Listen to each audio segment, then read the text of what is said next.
The city hummed beneath a blanket of twilight as Ethan Reynolds stood at the edge of his glass-walled office, staring out over the Hudson River. At 35, he was the kind of man who owned every room he walked into, sharp jawline, piercing gray eyes, and a black suit that screamed money. Horizon Media, his advertising empire, sat atop New York's cutthroat business world, and Ethan ran it like a machine. Every decision, every handshake, every late night poring over campaigns, it all bent to his will. The lights of Manhattan flickered across the water, a shimmering reminder of the power he'd clawed his way to. This was his kingdom. But tonight, something felt off. The air in his sleek, modern office was heavy, the kind of stillness that comes before a storm. Ethan loosened his tie, the faint creak of his leather chair breaking the silence as he sank into it. His phone buzzed on the desk. A message from his COO. "Scandals hitting the press. They're saying you're dating Olivia Kane's daughter. Stock's already dipping. Board's freaking out." Ethan's jaw tightened. Olivia Kane, his rival, the queen of dirty tactics at Kane Creative. Dating her daughter? Ridiculous. He hadn't even met the woman, but the rumor was enough to rattle shareholders, and the board was breathing down his neck. An hour later, he stood in a tense video call, the board's faces glaring at him from the screen. "Fix this, Reynolds," barked Chairman Howard Pierce, his voice gravelly with impatience. "You need a clean image. Yesterday, get married, show stability, or we'll find someone who can." Ethan's fingers gripped the edge of his desk. Marriage? He'd never let anyone close enough to even think about it. But Pierce was right. His image was Horizon's backbone. One wrong move, and it had all come crashing down. That's when he thought of her. Mia Torres, 28, a barista at the coffee shop downstairs in the Horizon Media building. He'd seen her a handful of times. Short brown hair tied back in a messy bun, faded sweaters that looked secondhand, and a habit of humming off-key while wiping counters. She'd spilled coffee on his sleeve once, stammering apologies as he brushed her off with a cold stare. She was nobody, quiet, unassuming, a girl from some struggling family in Queens. Perfect. Someone he could control, pay off, and keep at arm's length. A fake wife to shut the board up. The next morning, he found her behind the counter, steam hissing from the espresso machine. The shop smelled of roasted beans and burnt sugar, a stark contrast to the sterile polish of his office. Mia glanced up, her hazel eyes catching his for a split second before she went back to pouring a latte. "Mia Torres," he said, voice low and clipped like he was firing someone. She froze, hands mid-motion. "I've got a deal for you. Marry me. On paper, $1 million. Enough to save that little family cafe of yours from going under." He slid a business card across the counter, his signature scrawled on the back next to the figure. She stared at it, then at him, her lips parting slightly. For a moment he thought she'd laugh or run, but then she tucked the card into her apron pocket, her fingers trembling just a touch. "For my family," she said softly, her voice steady despite the weight of the words. Ethan nodded, satisfied. A done deal. She'd play her part, and he'd stay in control. What he didn't see, what he couldn't have seen, was the flicker in her eyes, a glint of something sharp and hidden, like a blade tucked under that worn-out sweater.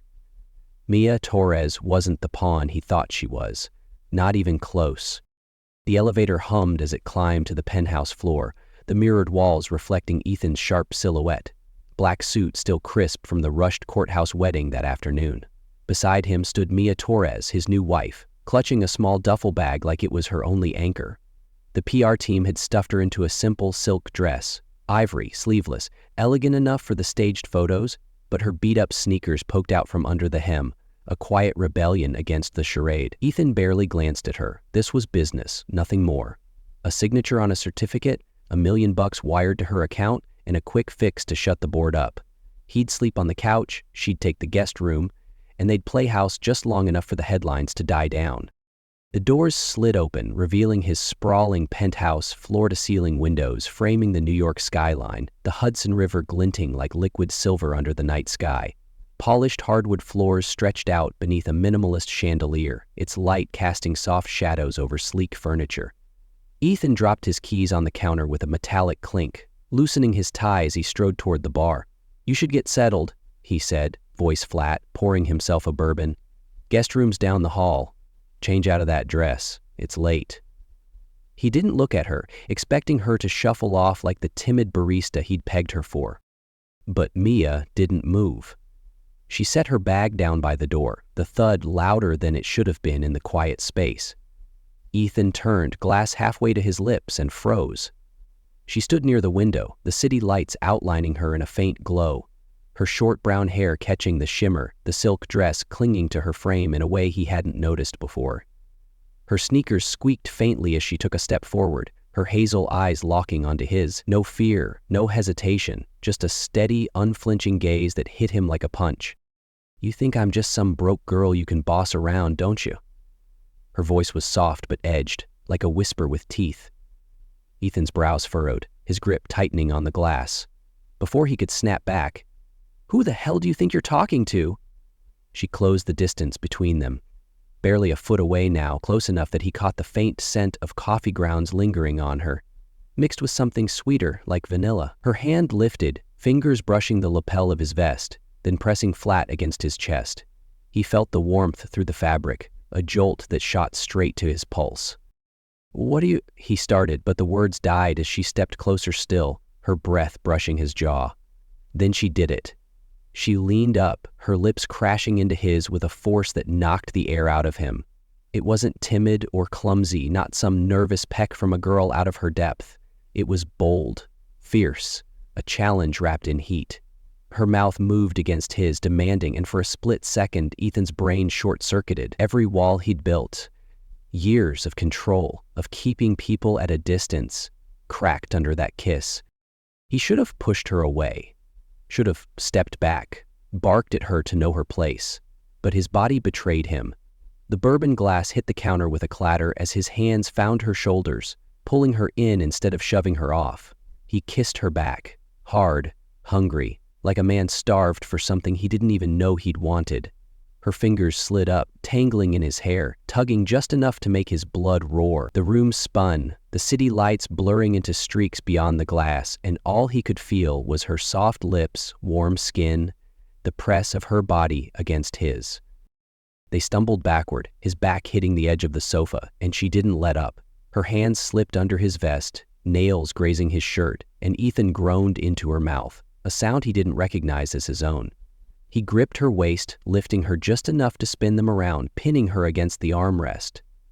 Her legs parted slightly, the silk dress riding up, and he pressed himself closer, lost in the heat of her. "Mia," he rasped, voice rough and broken, pulling back just enough to catch her eyes. They were dark now, glinting with something dangerous. Triumph, maybe, or a promise he couldn't read. "Don't act like you've got me all figured out, Ethan Reynolds," she murmured, her lips brushing his as she spoke, her tone daring him to argue. Then she smiled, a small, wicked curve that sent a shiver down his spine. Before he could respond, she yanked him down again, her kiss deeper this time, slower, like she was staking a claim. His hands slid down her back, tracing the dip of her spine through that thin dress, and he felt every ounce of his control slip away. The man who ran Horizon Media, who stared down rivals without blinking, was unraveling under her touch. They collapsed onto the sofa, a tangle of limbs and ragged breaths, the city humming outside like it didn't matter anymore. Ethan's vest hit the floor, her sneakers kicked off somewhere in the chaos. His lips found her neck, her collarbone, tasting the salt of her skin, and she arched into him, whispering his name in a way that made his chest ache. This wasn't part of the plan. Not the cold, calculated deal he'd signed up for. He'd thought he'd hold all the cards, but here she was, flipping the table. When they finally stilled, her head resting against his shoulder, the penthouse felt different, warmer, messier, alive. Ethan stared at the ceiling, heart still pounding, her fingers tracing lazy circles on his chest. "What the hell just happened?" he muttered, half to himself. Mia tilted her head, looking up at him with that same unreadable glint. "You tell me," she said, voice low and teasing. He didn't have an answer, not yet. All he knew was that Mia Torres wasn't the quiet little pawn he'd bargained for. She'd lit a match in him, and he wasn't sure he could put it out. Rain streaked down the glass facade of the Horizon Media building, a gray curtain blurring the edges of New York's skyline. It was one of those late fall afternoons where the city felt more like a moody painting than a real place. Wet streets, honking taxis, and the kind of chill that crept into your bones. Ethan Reynolds had just wrapped a brutal meeting with a client who wouldn't stop whining about budgets. His head throbbed, his tie felt like a noose, and all he wanted was to get back to his office and drown in work. But the storm had other plans. The lobby was packed with drenched suits, and the idea of elbowing through them to the garage made his skin crawl. So he ducked into the little coffee shop tucked in the building's corner, a place he'd never bothered with before. The bell above the door jingled as he stepped in, shaking rain off his coat. The air smelled like burnt espresso and cinnamon, warm against the damp cold clinging to him. Behind the counter stood Mia Torres, her short brown hair pulled back in a loose ponytail, a faded green sweater hanging off her frame. She was wiping down the espresso machine, humming some old folk tune. Wayfaring stranger, maybe? Her voice soft and a little off-key. Ethan didn't pay much attention at first, just strode up and barked, "Black coffee, no sugar."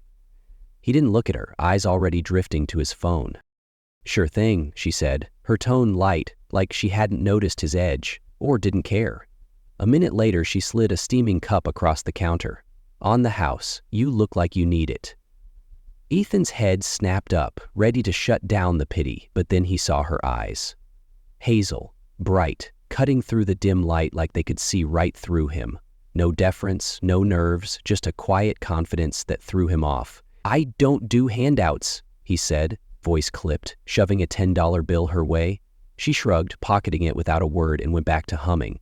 He grabbed the coffee and left, but that look stuck with him. Sharp, unguarded, different. Days turned into weeks, and Ethan started noticing her. Not on purpose, he didn't have time for that, but she kept popping up like a glitch in his perfectly ordered world. One evening, late after a pitch session, he caught her in the staff break room. She was kneeling next to old Tom, the security guard with a limp, wrapping a bandage around his hand. "Scalded it on the damn coffee pot again," Tom grumbled. But Mia just smiled. Smiled, real, the kind of smile that lit up her face. "Hold still. I've patched up worse at the cafe," she said, her fingers quick and steady. Ethan lingered by the door, half hidden, watching her. She didn't flinch under Tom's gruff complaints, just kept working, calm as anything. He didn't know why it hit him. Maybe it was how she didn't try to impress anyone, but he felt it. A tug he shoved down fast. Another time, he saw her on the emergency stairs during lunch. She was alone, perched on a step, eating a peanut butter sandwich from a crumpled paper bag. Rain tapped the window beside her, and she stared out, humming that same damn tune. Her sweater was frayed at the cuffs, her sneakers scuffed, but there was something about her. Something raw and steady, like she didn't need the world to notice her to keep going. Ethan paused at the stairwell door, coffee in hand, telling himself he was just passing through. But he stood there longer than he meant to, watching her silhouette against the glass, that melody weaving into the quiet. He turned away before she saw him, annoyed at himself. Why the hell was he lingering? Then came the spill. A hectic morning, Ethan rushing through the lobby, phone pressed to his ear, barking at his assistant about a deadline. Mia was hauling a tray of coffee cups to some meeting upstairs, probably for his team, and they collided. Hot coffee splashed across his sleeve, soaking the crisp white shirt underneath. "Oh, crap, I'm so sorry," she blurted, dropping the tray with a clatter, napkins already in hand. He yanked his arm back, glaring. "Watch where you're going," he snapped, voice ice cold. She froze, then met his stare, not shrinking, not apologizing again, just holding it, her jaw tight. "Guess I'm not cut out for fancy towers," she muttered, half under her breath, and started cleaning up the mess. He stormed off, but her words lingered, sharp and unpolished, like a splinter he couldn't pull out. When the scandal hit months later, those rumors about Olivia Kane's daughter, Ethan's mind went straight to Mia. Not because he cared, he told himself, but because she was safe. A nobody. No connections, no leverage, just a barista with a failing family cafe he could bail out. She'd be a prop, quiet, compliant, a blank slate he could write his story on. That day in the coffee shop, when he slid her the deal, he'd been so sure of it. A million. Marry me. Save your family, he'd said. All business, no cracks. She'd taken the card, her fingers brushing his, and agreed. He'd walked away thinking he'd won. But now, looking back, he saw the signs he'd missed. That first coffee, free and unasked for. The way she'd patched up Tom like it was nothing. Her humming on the stairs, soft but unbreakable. The defiance in her eyes when she'd spilled that coffee and didn't back down. Mia Torres wasn't just some barista scraping by. She had a fire in her, a quiet strength he'd been too blind to clock. And Ethan, the guy who prided himself on reading people, had underestimated her from the jump. He didn't know it then, but those moments were the first threads pulling him in. Threads that tangle him up good by the time that wedding night rolled around. Back in the penthouse, lying on that sofa with her breath warm against his neck, he still didn't get it. Not fully. But the pieces were there, scattered across those chance meetings, waiting for him to put them together. Mia wasn't just a deal he'd struck. She was a storm he'd walked into blind. And it was only starting to hit him how deep he'd already fallen. The morning after that wild wedding night, Ethan woke up on the penthouse sofa, sunlight slicing through the blinds and hitting him square in the face. His vest was crumpled on the floor, tie nowhere in sight, and Mia was curled against him, her head tucked under his chin. Her short brown hair tickled his neck, and her breathing was slow, steady, like she belonged there. For a guy who'd spent years keeping everyone at a distance, it should have freaked him out, but it didn't. It felt right. He brushed a strand of hair off her cheek, his fingers lingering longer than he meant to, and she stirred, blinking up at him with those hazel eyes that always seemed to see too much. "Morning, husband," she mumbled, half teasing, and damn if that didn't hit him harder than it should have. Things shifted fast after that. Ethan couldn't stand the idea of her cooped up in his sterile penthouse, too cold, too empty for someone like her. So one weekend, he tossed her a set of keys and said, "Pack a bag, we're getting out of here." She raised an eyebrow but didn't argue. An hour later, they were in his Tesla, weaving out of Manhattan's chaos and up toward the Catskills. The city faded into rolling hills, then thick pine forests, the air turning crisp and earthy. He pulled up to a small house by a lake, wooden siding, a slanted roof with moss creeping up, windows framing the water like a postcard. "Bought it last week," he said, hands shoved in his pockets, trying to play it cool. "Thought you'd like it better than the high-rise." Mia stepped out, her sneakers crunching on gravel, and just stared, first at the house, then at him. "Ethan, you didn't have to," she started, but he cut her off. "Yeah, I did. You're not a city girl. I see it every time you hum those songs of yours." Her lips twitched into a smile, soft and real, and she grabbed his hand, pulling him inside. They spent that day painting the walls a warm beige, laughing when she smeared paint on his nose, and by night they were sprawled on a blanket by the lake, stars punching holes in the dark sky. Ethan ditched the suits for a flannel shirt and jeans, and for the first time in years he felt like he could breathe. Back in New York, though, the world wasn't as kind. Word of their marriage leaked, probably some board members' loose lips, and the elite crowd started talking. At a Horizon Media Gala in some swanky midtown hotel, Ethan overheard it. A group of execs in tailored tux, snickering martinis, snickering. "Reynolds married a barista? What's next, dating the janitor?" one sneered. Another, a tech heiress who'd once flirted with him at a fundraiser, smirked. "She's a gold digger, obviously. He'll ditch her once the novelty wears off." Ethan's fists clenched, but he kept his cool, until he saw Mia across the room. She'd heard it too. Her wine glass trembled in her hand, her jaw tight. But she didn't say a word, just turned and slipped toward the balcony. He found her out there, the city sprawling below, her arms crossed against the chill. "They're right, you know," she said, voice barely above a whisper, not looking at him. "I don't fit here. I'm just the girl who pours coffee." Ethan stepped closer, his hand brushing her shoulder. "They're full of crap," he said, sharp enough to cut through her doubt. "You're more real than any of them. I don't give a damn what they think." She met his eyes then, searching, and he pulled her into him, kissing her forehead like it could erase the sting. For a moment, it worked. But the trouble didn't stop there. Olivia Kane, his rival at Kane Creative, saw the cracks and pounced. She spread a rumor through back channels. Mia wasn't just a barista, she was a plant, a spy feeding Horizon's secrets to competitors. It was nonsense, but it stuck. Clients started pulling out, big contracts vaporized overnight, and the board was back on Ethan's case. "Your little wife's tanking us," Pierce growled in a late-night call. "Fix it or you're out." Ethan fought back, digging into the leaks, but the damage piled up. He shielded Mia from it. Late nights at the office, curt answers when she asked what was wrong, but she wasn't dumb. She saw the tension in his shoulders, the way he stared at his phone like it might bite him. One night, at a rare Horizon event they couldn't skip, it all boiled over. Mia stood by his side in a simple black dress. Classy, but nothing like the designer gowns around her. A cluster of investors nearby didn't bother lowering their voices. "She's got a cute face, sure, but she's out of her league," one muttered. "He'll trade her in soon, mark my words." Mia's hand tightened on her glass, her knuckles white, and Ethan caught the flicker of hurt in her eye. He stepped forward, voice low and lethal. "Say that again, and you'll be begging for my business by Monday." The room went quiet, heads turning, but it wasn't enough. Mia slipped away, out the side door, into the rainy night. Ethan found her an hour later, standing under a flickering street lamp a few blocks from the hotel. Rain plastered her hair to her face, her dress clinging to her like a second skin. "I'm dragging you down," she said, voice breaking as he ran up. "Your company, your life. I don't belong in it." He grabbed her arms, rain soaking through his jacket, desperation clawing at him. "You're not dragging me down, Mia.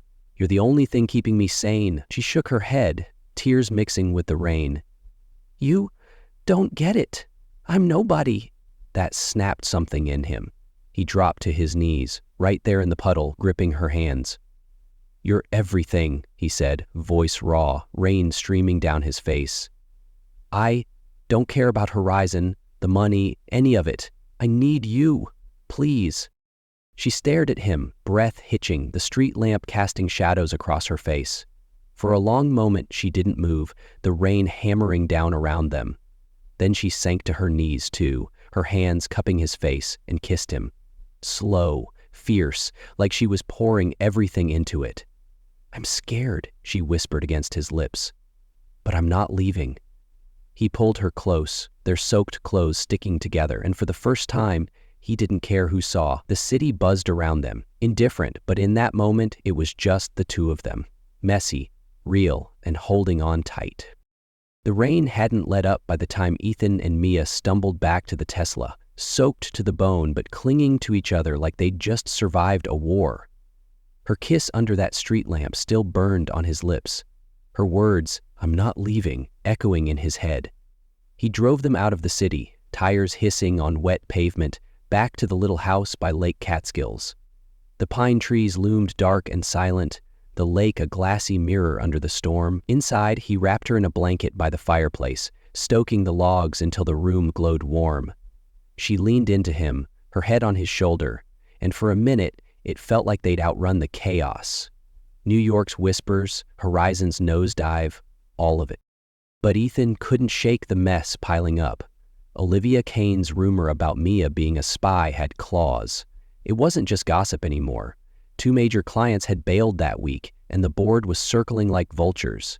He'd been up every night digging through email trails, grilling his tech team, trying to pin the leaks on Olivia. He kept it from Mia, brushing off her questions with a tight smile. "Just work stuff, don't worry." But she wasn't buying it. Her hazel eyes tracked him too closely, like she could smell the stress rolling off him. That night, as the fire crackled, she broke the silence. "Ethan, tell me what's going on." Her voice was firm, no room for dodging. He rubbed his face, the weight of it all crashing down. "Horizon's bleeding," he admitted, staring at the flames. "Clients are jumping ship.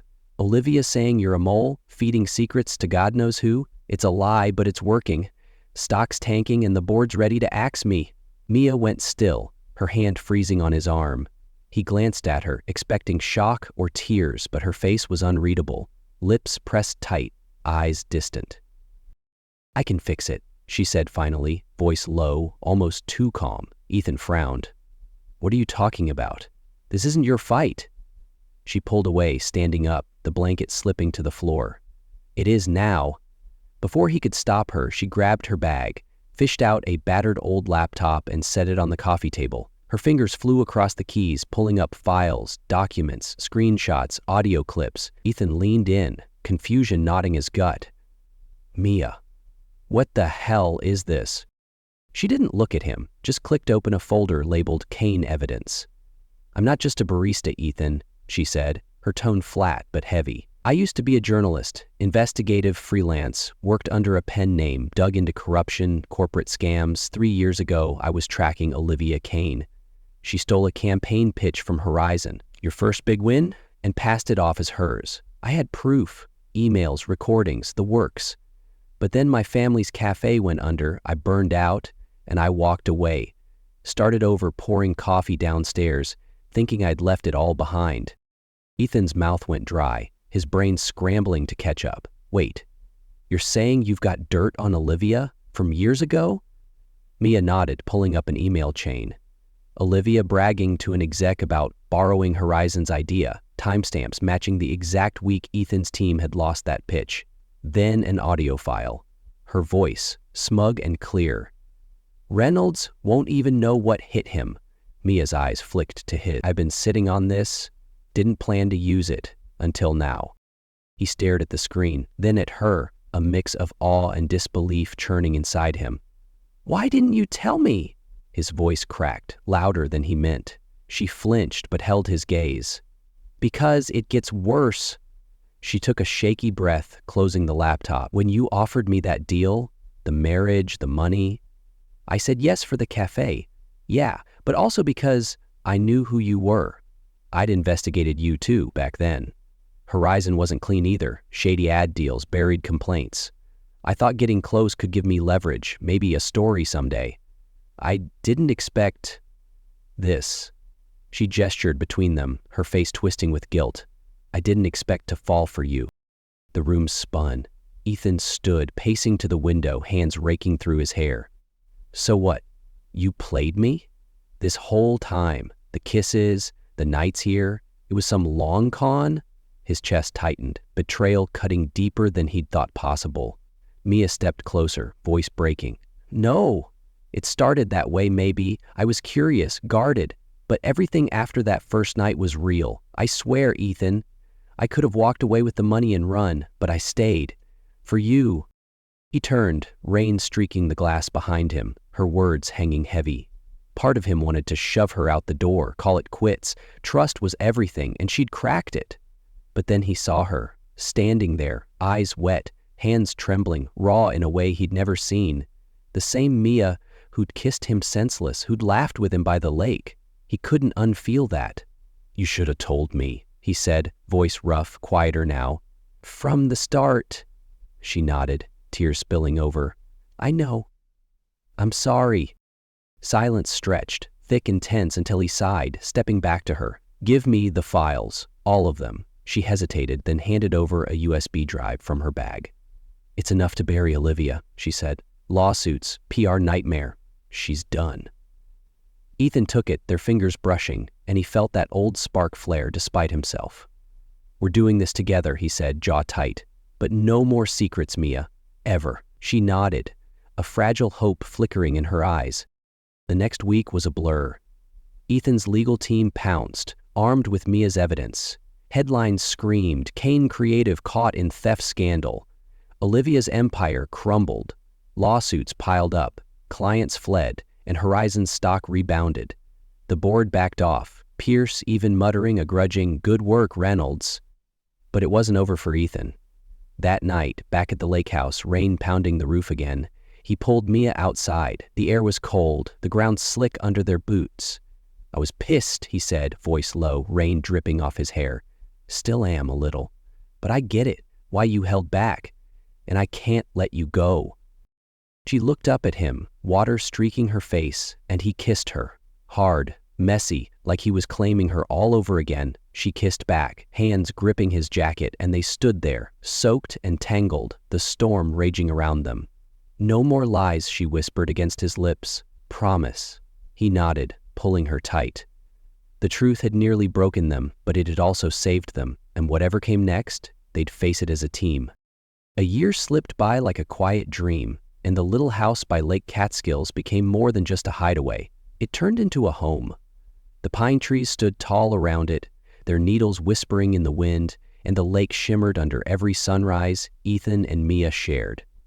After the storm, with Olivia Kane blew over, her company tanking, Horizon Media climbing back to the top, Ethan dialed back the chaos. He still ran the show, but he delegated more, traded late nights in Manhattan for evenings by the water with Mia. The penthouse sat empty now. This place, with its creaky porch and mismatched furniture, was where they belonged. Life softened into something new. Mornings started with coffee, Mia grinding beans in the kitchen, Ethan sneaking up to kiss her neck while she laughed and swatted him away. Afternoons, they'd sit by the fireplace, her head on his chest, talking about nothing and everything. She taught him how to plant herbs in the backyard, smirking when he overwatered the basil, and he'd catch her humming those old folk tunes, her voice weaving through the quiet. Ethan swapped suits for flannel half the time, his gray eyes brighter, less guarded.